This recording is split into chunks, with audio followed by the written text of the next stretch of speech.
First time namin mag-travel abroad and papunta kaming Hong Kong. This was taken last February 2 and ang aga namin sa airport. Flight namin 8:35 AM pa pero 4 AM pa lang nasa airport na kami. Buti maaga kami kasi kahit na may special lane pagka may toddler ka, may kid, sobrang haba pa rin ang pila sa immigration. I think umabot kami ng mga 30 minutes doon. We arrived by 10:55 AM. Meron kaming 3 maleta, 2 check-in luggage, stroller, and meron pa akong hand carry na luggage. Itong pocket wifi namin is from Klook since naka-globe lock ako so bawal ang easy. May mga MTR desks dito and dito namin kinuha yung aming octopus card. Hindi ko siya kinuha sa Klook since walang octopus card for kids dun sa Klook app. Dali lang mahanap yung sa MTR and sa Klook, andun lang siya paglabas mo sa arrival. Dito hinanap lang namin yung terminal ng bus A22 kasi ito yung may pinakamalapit na bus stop going to our hotel. Cheapest definitely and isang bus ride lang talaga siya. So from bus stop, hotel namin ay nasa 2 blocks away, mga 6 minutes walk. Medyo mahirap lang siya kasi syempre ang dami naming bagahe. Greek style yung kanilang sidewalk. Pero kinaya naman. Mating kami dito nang wala pang 2 PM and check-in pa ata is 3 PM. Pero naka-ready na rin agad yung aming room. Meron siyang king size bed and malaki naman yung space kasi marami kaming luggage and na-open naman namin siya. Plus, ang ganda rin ng view dito sa aming hotel. Ito pala yung BP International Hotel. And ito naman, binook namin siya via Agoda.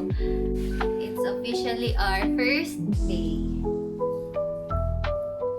First day namin dito sa Hong Kong and mag-inaw siya. Kaya, yan, naka-mittens na si Regan kasi sobrang ginawin niya. Kaya dun sa airport, ginawa din ako eh. Oo, mahangin sa labas. Kapag humangin, sobrang ginaw niya. Ayan. Dito kami ngayon sa BP Hotel and ang ganda ng view. And going to the train station. Kanina nakapag-bus na kami. Try natin mag-train ngayon.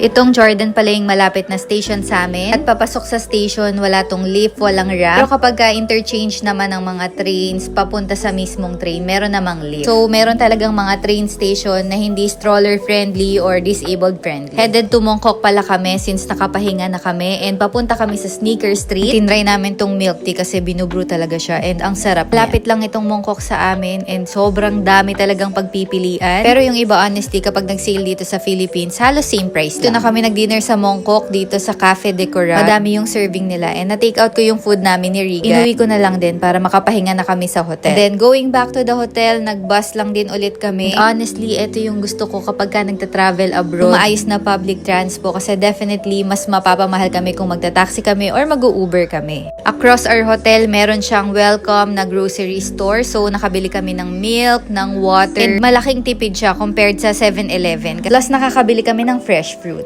Hey, done! First day! Walang nabili sa Mongkok.